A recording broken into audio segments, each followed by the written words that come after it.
Señor. Pedimos, Señor, que seas tú, oh Dios del cielo, tomando el control, Señor, en esta hora, Señor, de mis labios, Señor, y de la palabra que se va a presentar en esta mañana. Señor, sé tú hablando a los corazones, Señor, hablando a nuestros corazones, hablando a nuestras vidas, Señor.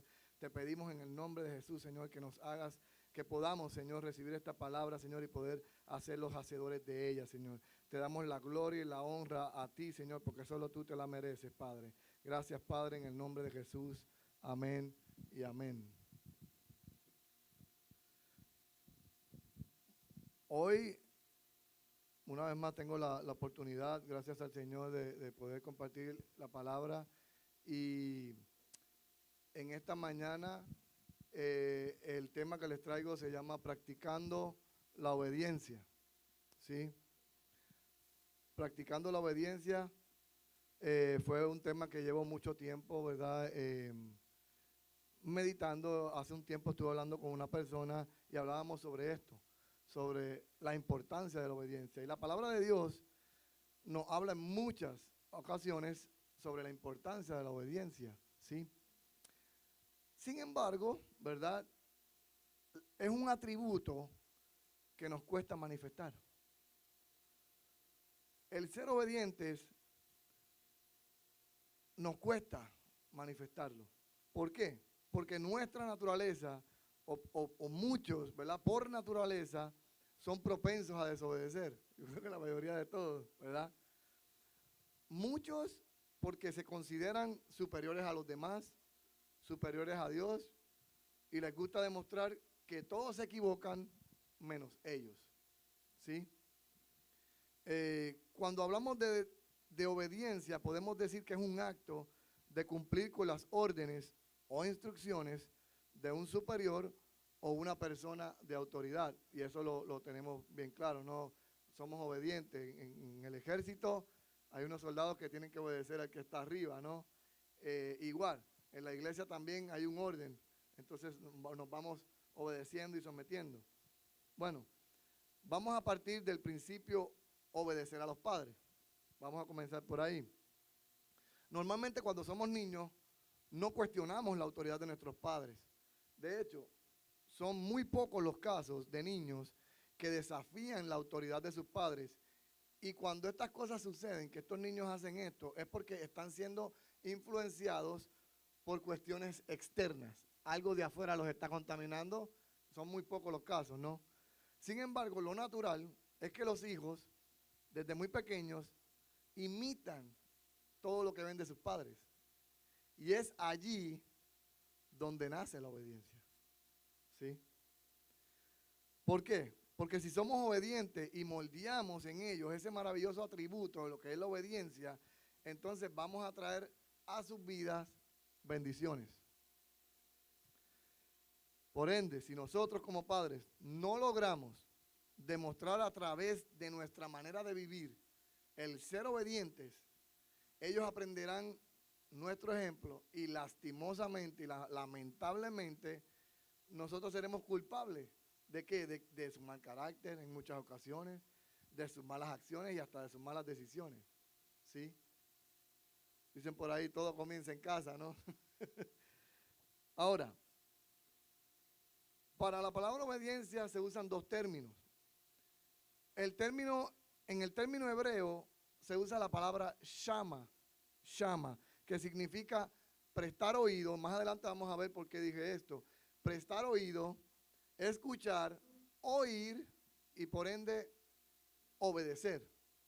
¿Sí? Vamos a seguir aquí. En el término griego, la palabra utakon, upakoe, significa obediencia. Este es en el término griego. Ahora, la desobediencia trae ciertas bendiciones a nuestras vidas. Como por ejemplo, nos proporciona inteligencia y sabiduría. ¿Para qué? Para poder vivir. Número 2, nos guía a la justificación por la fe en Jesús. Número 3, nos hace herederos. ¿Herederos de qué? De la vida eterna. ¿sí? Número 4, nos trae el favor y la gracia de Dios, ¿sí? Y número 5 le puse, nos trae grandes bendiciones en todas las áreas de nuestra vida. Por ejemplo, según Deuteronomio capítulo 28, versículo 1 al 14, bendiciones de la obediencia. ¿No funciona el PowerPoint, hermano? Ya voy como por el quinto, sexto. Bendiciones de la obediencia. Ahí está. No, el anterior.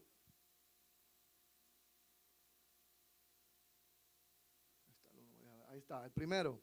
Según Deuteronomio 28, 1 al 14, Jehová te exaltará sobre todas las naciones de la tierra. Bendito serás en tu ciudad, bendito tú en el campo, bendito el fruto de tu vientre, bendito el fruto de tu tierra, bendito el fruto de tus bestias, bendita la cría de tus vacas, bendito los rebaños de tus ovejas, bendita serán tu canasta y tu arteza de amasar, bendito tú serás en tu entrar, bendito en tu salir. Número 12, Jehová derrotará a tus enemigos que se levanten contra ti. Por un camino saldrán contra ti y por 7 caminos huirán de ti. Número 14, Jehová bendecirá tus graneros y todo lo que toque en tus manos. Número 15, Jehová te bendecirá en la tierra que Jehová tu Dios te da. Jehová te confirmará por pueblo suyo. Jehová te hará sobreabundar en bienes. Te abrirá Jehová su buen tesoro, el cielo, para enviar la lluvia a su tierra y en su tiempo, y para bendecir toda obra de tus manos. Prestarás a muchas naciones y no pedirás prestado. Te pondrá Jehová por cabeza y no por cola. Estarás encima solamente y no estarás debajo. Estas son algunas de las bendiciones que trae la obediencia a nuestras vidas según el libro de Deuteronomio, ¿sí? Ahora, todo esto y más, si guardas su palabra, si obedeces su voz y si lo cumples, siendo obediente. La obediencia es el sacrificio más grande o uno de los sacrificios más grandes que uno le puede dar a Dios. La obediencia. Si le obedecemos a Dios y a su palabra, vamos a experimentar el plan de Dios para nuestras vidas. Porque déjeme le digo algo. Usted puede tener un corazón obediente, pero si no conoce la palabra de Dios, no va a llegar a ningún lado. No va para ningún lado, aunque tenga el corazón de una persona obediente. Si no conoces la palabra de Dios, no vas a llegar a ningún lado. ¿Por qué? Porque la palabra de Dios es nuestra guía, ¿sí?, para poder ser obedientes y no vivir una vida en rebeldía. Una persona que vive en rebeldía es una persona desobediente. No obedece. Tanto en el Antiguo Testamento como en el Nuevo Testamento hay muchos ejemplos de personas que fueron rebeldes y desobedientes. Y no solo eso, sino que vemos las circunstancias a las que todas estas personas llegaron. Pero muchas veces leemos la palabra de Dios y no nos sentamos a meditar en ese asunto. ¿Sí? Tal vez porque no somos nosotros los que estuvimos allí.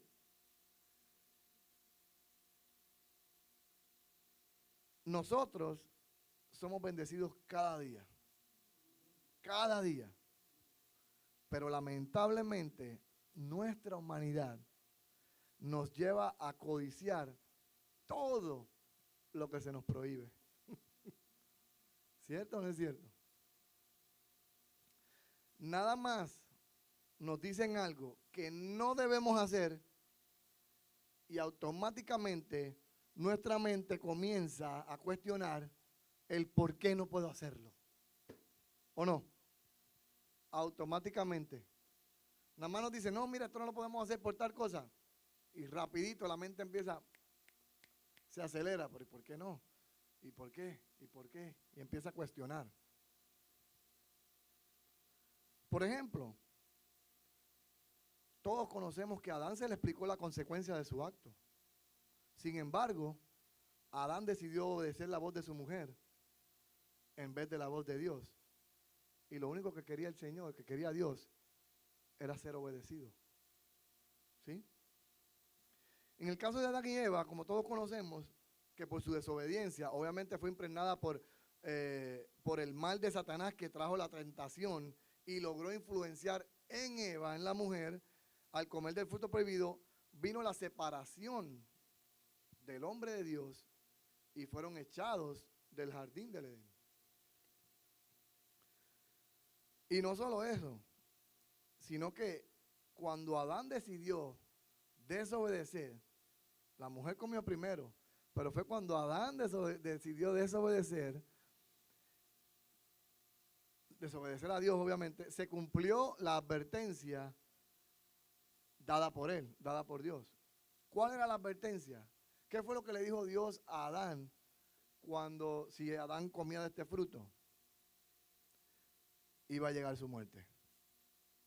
Iba a morir. Y usted dirá, pero es que Adán comió del fruto y no murió. Acabas de decir que fueron expulsados del Edén. Y sí, pero la palabra no se refirió a esto, se refiere a que no fue una muerte en el sentido físico, sino una muerte en el sentido espiritual. ¿Sí? Porque cuando una persona decide voluntariamente desobedecer a Dios, desobedecer su voz al llamado que Dios tiene para él o para ella, para hacer su propia voluntad, esta persona inconscientemente va muriendo espiritualmente y viene a llegar a un estado de conformismo. Se cree superior a Dios, se cree superior a los demás, no sigue las instrucciones que le dan, se vuelve una persona altiva, su orgullo comienza a dominar su carácter hasta llegar al punto de alejarse completamente de Dios. La palabra nos dice que Cristo vino para que tuviésemos vida y vida en abundancia, que el enemigo vino para matar, robar y destruir. Estoy parafraseando Juan 10:10, para los que quieran llevar nota y quieran meditar en su casa. Ahora, ¿qué sucede? Lo primero es que viene Satanás y mata nuestra relación con Dios. Mata nuestra relación con Dios a través de la desobediencia. Segundo, roba las bendiciones que Dios nos da y las convierte en maldiciones. ¿Sí? Y al final logra destruir la vida de la persona, llevándola hasta un punto de desesperación a la que muchos hoy en día optan por quitarse la vida porque piensan que es la única salida que les queda. Y lo hemos visto. ¿Sí? Ha pasado. Entonces, ¿qué sucede? Que pasan de una muerte espiritual a una muerte física.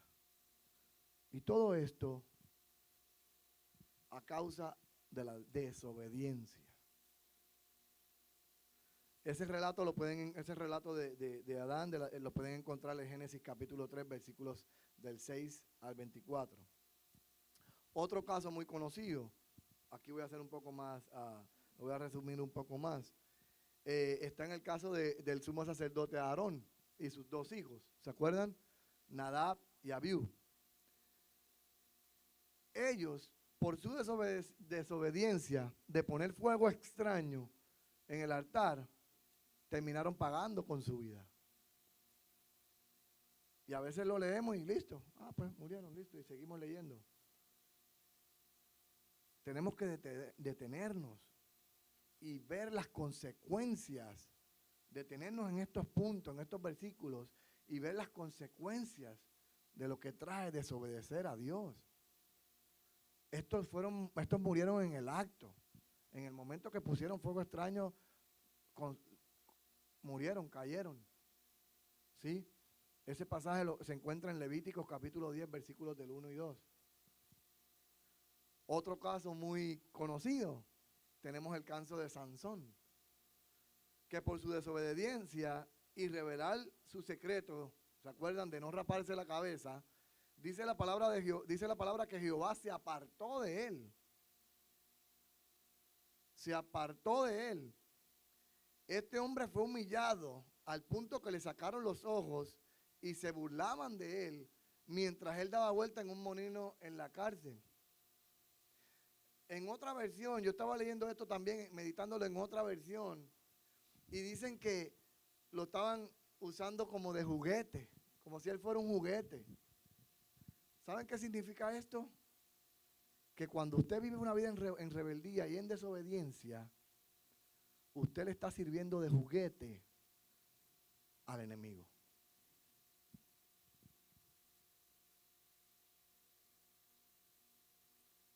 Ahora, vamos a concentrarnos en un caso específico que también se encuentra en primera de Samuel, el caso del rey Saúl. También lo conocemos muchísimo. En primera de Samuel 10:8, vemos cuando el profeta Samuel le da instrucciones, ahí está el versículo, le da instrucciones al rey Saúl de esperar 7 días y darle más instrucciones de lo que tenía que hacer. Ahí lo vemos bien claro, dice, luego bajarás delante de mí a Gilgal, entonces descenderé a ti para ofrecer holocaustos y sacrificar ofrendas de paz. ¿Y qué dice? Espera 7 días. Espera 7 días hasta que yo venga a ti y te enseñe lo que has de hacer. Ahora, no solo esto, iglesia, sino que un poquito más adelante vemos que el profeta les da un consejo y una advertencia diciéndoles, ahí lo vemos en el siguiente versículo, que si temen a Jehová y le sirven, oyen su voz y no son rebeldes, tanto el rey como el pueblo bien hacían. Pero les advierte que si hacen todo lo contrario, la mano de Jehová iba a estar en contra de ellos. Eso se encuentra en 1 Samuel 12, 14 al 15. Ahí lo tienen en la pantalla. ¿Y qué sucedió? Todavía vamos un poquito más adelante, capítulo 13, versículos del 8 al 14. Dice, y esperó 7 días conforme al plazo que Samuel le había dicho, pero Samuel no venía a Gilgal y el pueblo se desertaba. Saúl esperó los 7 días. Pero ¿qué sucede? Hasta ahí en el versículo 8. Cuando dice que el pueblo desertaba, estaba diciendo que los soldados se le estaban empezando a ir. Y ya tenía a los filisteos a la vuelta de la esquina. Entonces, ¿qué hace este hombre? Dice, entonces Saúl dijo, traedme el holocausto y ofrendas de paz, y ofreció holocausto. Y cuando acababa de ofrecer el holocausto, hasta he aquí Samuel que venía, y Saúl salió a recibirle para saludarle. Aquí no ha pasado nada, bien alegre, bien contento Saúl, ¿sí? Entonces Samuel le dijo, ¿qué has hecho? Y Saúl respondió, porque vi que el pueblo se me desertaba y que tú no venías dentro del plazo señalado y que los filisteos estaban reunidos en Micmas, me dije, ahora descenderán los filisteos contra mí a Gilgal y yo no he implorado el favor de Jehová. Me esforcé pues y ofrecí holocausto. ¿Qué les parece que hubo ahí? Empezamos a poner excusas. Empezamos a buscar una excusa para poder dar una respuesta válida, entre comillas. ¿Sí? Una respuesta válida, entre comillas. Ahora, entonces, versículo 13 dice, Samuel dijo a Saúl, locamente has hecho. Voy a detenerme ahí en esa coma, en ese punto y coma. En otra versión dice, estás loco. Samuel le dijo, estás loco. ¿Sí? No guardaste el mandamiento de Jehová tu Dios que él te había ordenado, pues ahora Jehová hubiera confirmado tu reino sobre Israel para siempre. Mas ahora tu reino no será duradero. Jehová se ha buscado un varón conforme a su corazón, al cual Jehová ha designado para que sea príncipe sobre su pueblo, por cuanto tú no has guardado lo que Jehová te mandó. Y miren, iglesia, esto no se termina aquí. Todavía sigue, ¿sí? Vuelve Samuel más adelante y le da instrucciones al rey Saúl de parte de Dios. Primera de Samuel 15, capítulos 2 y 3. Dice, así ha dicho Jehová de los ejércitos, yo castigaré todo lo que hizo Amalec a Israel al oponérsele en el camino cuando subían de Egipto. Ve pues y hiere a Amalec, ¿sí? Y destruye todo lo que tiene, y no te apiades de él. Mata hombres, mujeres, niños y aún los de pechos, vacas, ovejas, camellos y asnos. Una vez más, vemos que el profeta Samuel, de parte de Dios, vuelve y le ordena a este hombre que mate a todos los amalecitas, mujeres, niños, hombres, o sea, los niños de pecho, los recién nacidos, animales, todo. Y le aclara que no tenga piedad alguna. Yo puedo decir, le estaba dando como que otra oportunidad, pero tal vez no. ¿Qué sucede? Vamos en ese mismo capítulo un poquito más adelante, versículos 8 y 9. Y tomó vivo al rey Agag, rey de Amalec, pero a todo el pueblo mató a filo de espada. Y Saúl y el pueblo, ¿qué dice? Perdonaron a Agag y a lo mejor de las ovejas y del ganado mayor, de los animales engordados, de los carneros y de todo lo bueno. Y no lo quisieron destruir, mas todo lo que era vil y despreciable destruyeron. Vuelve una vez más este hombre, Saúl, a entrar en desobediencia, rebelde. Y se toma el atrevimiento todavía de decirle a Samuel que había cumplido con la palabra de Dios. ¿Sabía usted eso? Miren más adelante, versículos 13 y 15, lo que dice. Es que es tremendo, era tremendo este Saulito también. Dice, vino pues Samuel a Saúl, y Saúl le dijo, bendito seas tú de Jehová, como que nada ha pasado. ¿Sí? Yo he cumplido con la palabra de Jehová. Samuel entonces dijo, pues, ¿qué baldío de ovejas y bramido de vacas es este que yo oigo con mis oídos? Y Saúl respondió, de Amalec los han traído, porque el pueblo perdonó lo mejor de las ovejas y de las vacas para sacrificarlas a Jehová, tu Dios, pero lo demás lo destruimos. Podemos decir, no, pero es que fue algo que estuvo bien, porque en gratitud al Señor perdonaron eso, pero para sacrificarlo para Jehová. Una excusa muy buena. Cualquiera puede decir, no, porque yo no le veo tampoco algo malo a eso.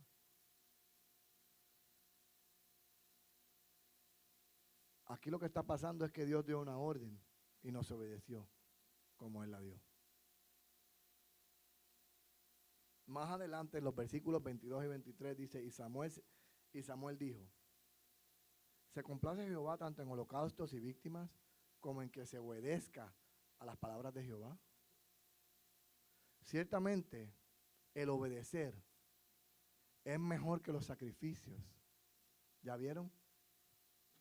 Tal vez Saúl tuvo una buena intención, pero para Dios, el obedecer es mejor que los sacrificios. Dice, y el prestar atención que la grosura de los camellos. Ahora, ¿se acuerdan que al principio de la enseñanza les dije que uno de los términos era shama, que significaba oír, escuchar, prestar atención y obedecer? Aquí se está reflejando esa palabra, shama. Aquí está en ese versículo. Usted no la ve claramente, pero ahí lo dice, ¿sí? Obedecer es mejor que sacrificios, shama. Y el prestar atención que la grosura de los carneros, shama. ¿Ya vio? Luego dice, porque como pecado de adivinación es la rebelión, y como ídolos e idolatría la obstinación. Por cuanto tú desechaste la palabra de Jehová, Él también te ha desechado para que no seas rey. Cuando no somos obedientes, estamos desechando la palabra de Jehová. Ojo, iglesia, tenemos que tener cuidado.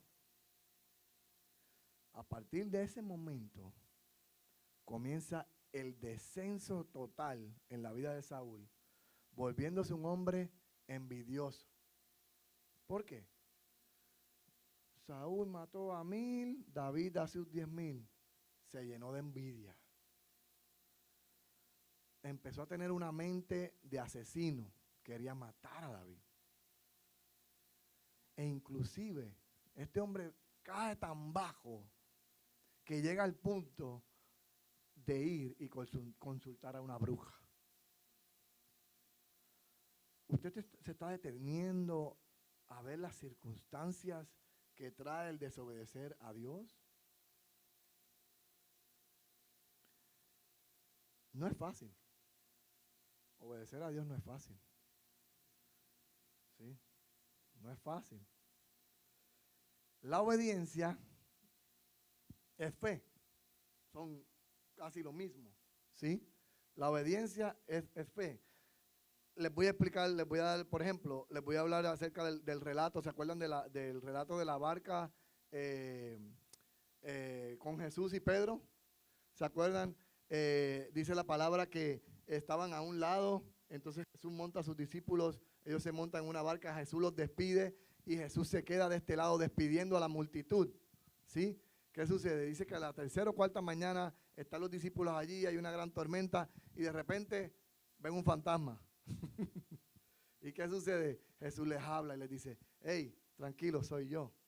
Ahora, ¿qué les quiero decir? Viene Pedrito, que era rápido, y dice, si eres tú, manda que yo vaya sobre las aguas, que yo camine sobre las aguas, ¿sí? Y aquí viene el punto, ¿ve? La obediencia es fe. ¿Qué viene Jesús y le dice? Ven. Jesús dio la palabra, ven. ¿Y qué hizo Pedro? Tuvo fe. Porque dice la palabra de Dios que Pedro anduvo sobre las aguas. Ahora, déjenme explicarles algo que a veces la palabra la leemos así un poquito y como que pensamos, ¿no? Que luego se estaba hundiendo. Déjenme decirle algo. Usted se detiene, la palabra dice, anduvo sobre las aguas, ¿ok? Si Pedro desciende de una barca, ¿verdad? Y hace esto, eso no es andar, eso es dar 2 pasos. Andar es caminar, ¿sí? Moverse. Entonces dice la palabra, Pedro anduvo sobre las aguas, ¿sí? Jesús dio la palabra, Pedro obedeció la palabra de Jesús y por él obedecer, él anduvo sobre las aguas. Pero cuando él se detiene y voltea, ¿qué pasó? Comienza a hundirse. Pero mientras él obedeció la palabra que Jesús le dio, él caminó sobre las aguas. Se me apagó esto. ¿Sí? Van de la mano, obediencia y fe. Ahora, ¿saben que Dios prueba nuestra fe? En Génesis capítulo 22 podemos ver que Dios prueba a Abraham, pero no prueba a Abraham, pero prueba más bien su obediencia. Y claro está, y todos conocemos que él le obedeció y fue a sacrificar a su hijo. A lo que él, al momento exacto de hacerlo, recibe palabra de Dios. Y fue donde Dios, por medio de un ángel, lo detiene y le dice que no lo ordena, ¿verdad? Que no lo haga. Porque había visto en él, en Abraham, un corazón obediente a su palabra. ¿Sí? Y al igual que Abraham, nosotros en ocasiones también vamos a ser probados. No solo en nuestra fe a Dios, también en nuestra obediencia a su palabra. La pregunta es, ¿usted es obediente a la palabra de Dios? No me conteste. Esta fue una pregunta que a mí también me puse, ¿verdad? Cuesta. ¿Qué dice la palabra? Amar a nuestros enemigos. ¿Qué dice la palabra? Mujeres, sométase a su marido. Y a veces el marido es gruñón y no se quieren someter. ¿Qué dice? Hombre, cuida a tu mujer como vaso frágil. No, porque tú no sabes cómo es esa mujer. Nos cuesta obedecer la palabra de Dios. Y esos son varios ejemplos así por encimita. Hay muchísimos más. ¿Sí? Amar al prójimo. No, es que mira cómo me cae este. Algo que nos lleva a pensar. Algo que nos lleva a pensar y a detenernos. A ver, ¿qué está pasando? Ahora, hay algo que debemos tener bien claro. Y es que si Dios nos pide algo, lo hace con un propósito a nuestro favor. Esto es lo maravilloso de eso, ¿sí? Aunque no sepamos cuál es ese propósito, porque muchas veces no lo vamos a saber. Muchas veces, inclusive no va a tener hasta sentido o lógica lo que Dios nos está pidiendo. Pero aún así, debemos practicar y ser obedientes como fue Abraham. ¿O es que acaso Abraham sabía que Dios en algún momento le iba a pedir que sacrificara a su hijo? Al que por tanto tiempo este hombre estuvo esperando para tenerlo. No, Abraham no sabía eso. Abraham estuvo esperando a ese hijo por tanto tiempo. Jamás pensó que Dios le iba a pedir que lo sacrificara. Jamás. Pero fue obediente. Y después de su obediencia fue que Abraham descubrió su propósito de lo que Dios le pidió. Otro caso de esto se encuentra, ahora vamos a irnos al Nuevo Testamento.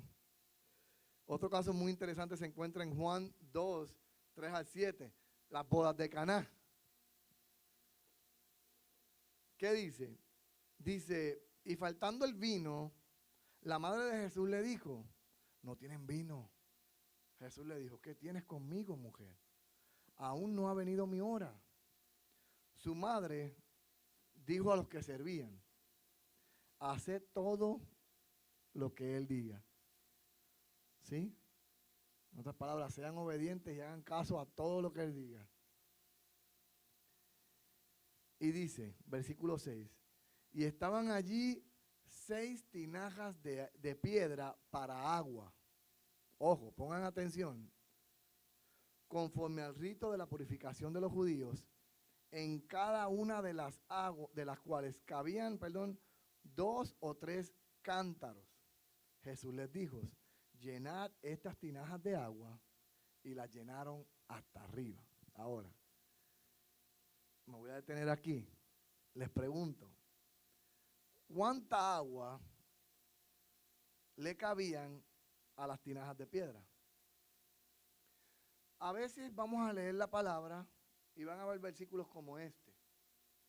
Pero si no nos detenemos a investigar un poquito más, tal vez nunca vamos a entender.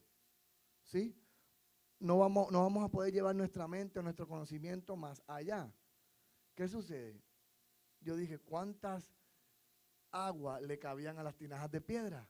Porque ahí habla de cántaros, 2 o 3 cántaros. ¿Y cuánto era? Bueno, yo me hice la tarea, ¿sí?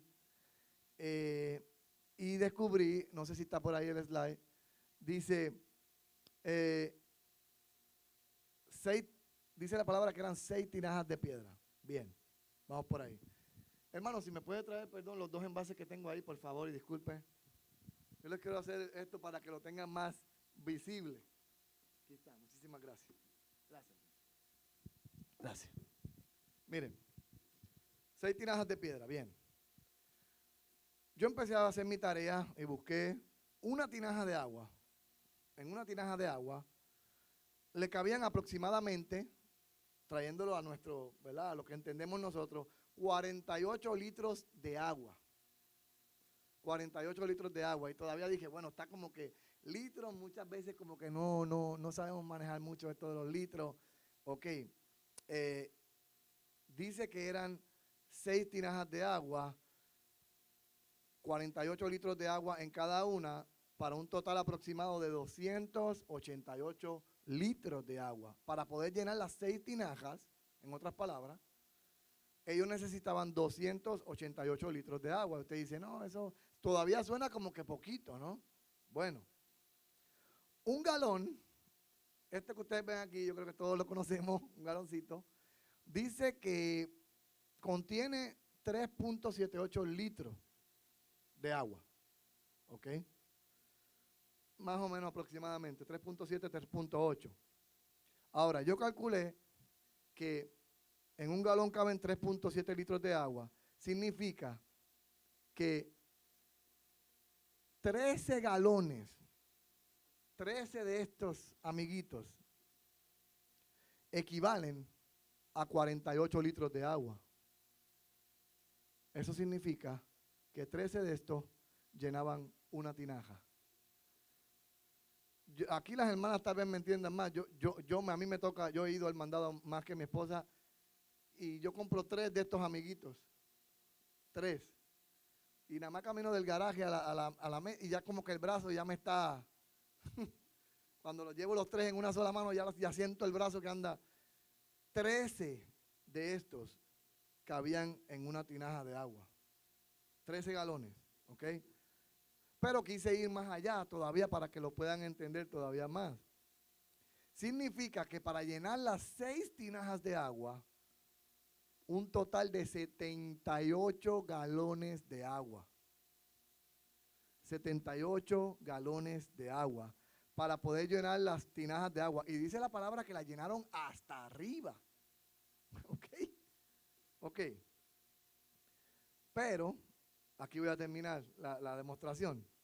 Para todavía hacérselo más claro, 78 galones de agua, ahí sí ya se está viendo mucho. Este bebecito que está aquí, todos sabemos que contiene 5 galones de agua. También me toca llenarlos y cargarlos del garaje a la alacena. ¿Ok? 5 galones de agua. Para poder llenar las 6 tinajas de agua, ellos tuvieron que llenar 15 botellones y medio de estos. 15 botellones. Ahora sí es mucho, porque yo tengo 4 y yo creo que es mucho. Imagínense 15 botellones por ahí para abajo para llenar 6 tinajas de agua. 15 botellones de esto. ¿Qué sucede? Pon esto por aquí. ¿Qué sucede? ¿Se ha puesto a pensar usted, habiendo ya explicado esto un poquito, cuántos viajes tuvieron que dar estos siervos para poder llenar las 6 tinajas de agua? Porque aquí está la clave de todo esto, de que usted sepa cuánta agua se buscó. Ahora, la cocina nosotros la tenemos aquí, ¿sí? Ahí yo le puedo pedir al hermano, lléneme el galoncito de agua, en un momentito va y lo llena. Ya, si es un poquito más paciente, me llena el de 5. ¿Sí? De aquí a ahí. Esta gente en estos tiempos lo que usaban eran pozos. Tenían que caminar hasta el pozo, tirar la cubetita o lo que fuera, agarrar agua, hacer fuerza para subir esa cubetita llena de agua para llenar este cántaro. Y ahora les voy a decir una cosa. La palabra dice que en el cántaro, que en la tinaja cabían de 2 a 3 cántaros de agua. Ellos no estaban llenando un galoncito, hermanos. Ellos no estaban, el cántaro no era un galón de agua, porque si en la tinaja cabían de 2 a 3 cántaros de agua, entonces estamos hablando de que tal vez era algo así o un poquito menos, o un poquito más. ¿Sí? ¿Qué sucede? No conforme a eso, llenaban el cántaro, para llenar el cántaro me imagino que tuvieron que haber metido el cubito varias veces y luego cargarlo encima hasta allá para llenarlo. Los viajes que dieron, ¿cuántas veces fueron? ¿Cuántas veces regresaron para poder llenar las 6 tinajas de agua? La pregunta es, ¿acaso tenía alguna lógica dar todos estos viajes a buscar agua cuando lo que necesitaban era vino? Lo que necesitaban era vino, no agua. Y tal vez para ellos no tenía ninguna lógica, pero ahí sucedió algo, que ellos obedecieron. Y obedecieron sin ver el milagro, porque estaban buscando solo agua. No era que ellos sacaban el agua y ya era vino, no. Siguió siendo agua hasta que la llenaron toda y se la llevaron al maestresala. Entonces allí fue que se hizo el aguavino. ¿Sí? Esto tiene algo muy interesante, iglesia. Y es que a veces a muchos les va a tomar días, a otros meses y a otros años viendo solo agua, siendo obediente, obedeciendo lo que Dios dice. Cuando digo viendo solo agua, me refiero a que muchas veces nos va a tocar obedecer sin ver sin saber lo que Dios está pidiendo de nosotros. Tal vez no va a tener lógica, ¿sí? Tal vez uno dirá, pero es que no hay lógica, no tiene sentido. Y muchas veces nos va a tocar así, a unos días, a unos meses, a otros años, ¿sí? Pero puede estar seguro de que si usted obedece al Señor, sin cuestionar la palabra, usted va a comenzar a caminar hacia su propósito, ¿sí?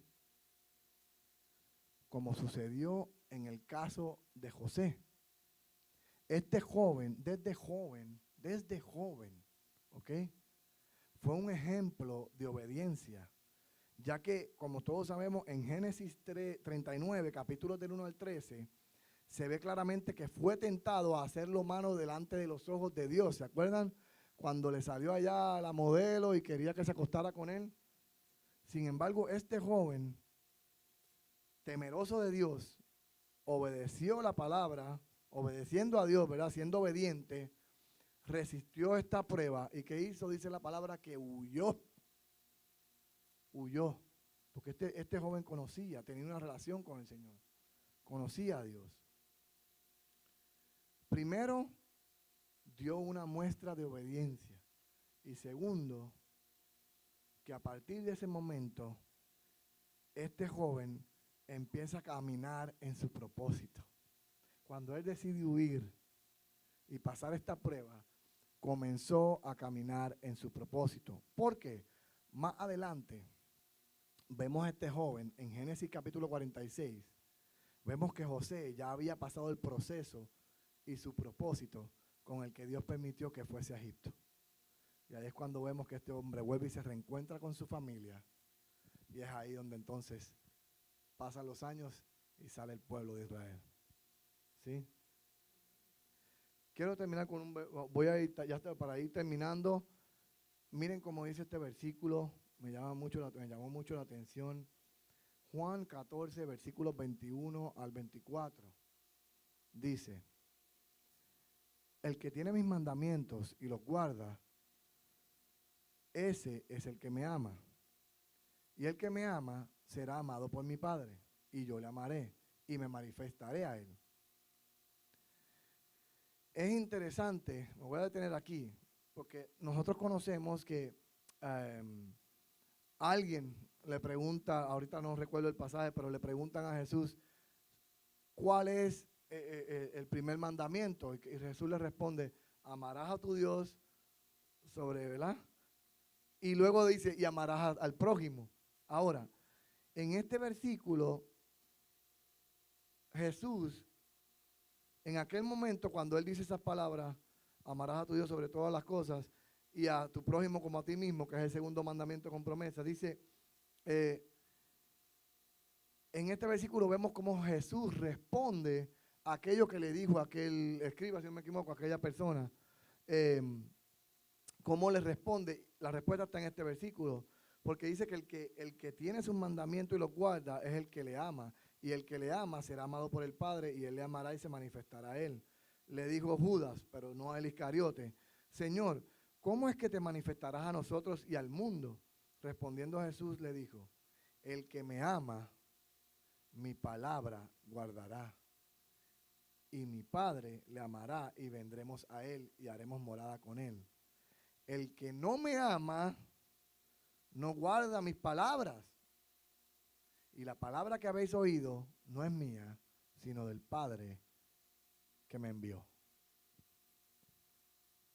En otras palabras, si tú realmente me amas, porque es fácil decir, Señor, yo te amo. Yo te amo. Adoramos al Señor Cristo, yo te amo. Muchas veces no conscientes de lo que estamos haciendo. Si verdaderamente lo amamos, es porque estamos conscientes y obedecemos su palabra. ¿Sí? Es una palabra que nos lleva a meditar, nos reta. ¿Sí? Al final, depende de nosotros si obedecemos o no. Y debemos entender una cosa, que las consecuencias sobre nosotros van a llegar si nosotros decidimos no obedecer. Las consecuencias van a caer sobre nosotros, no sobre los demás. Van a caer sobre nosotros. La obediencia tiene un propósito para con todos nosotros, en todo lugar y en todo momento. Amén. Quiero terminar con una alabanza, después de haber recibido esta palabra, que Dios me habló muchísimo acerca de esta palabra. Tocó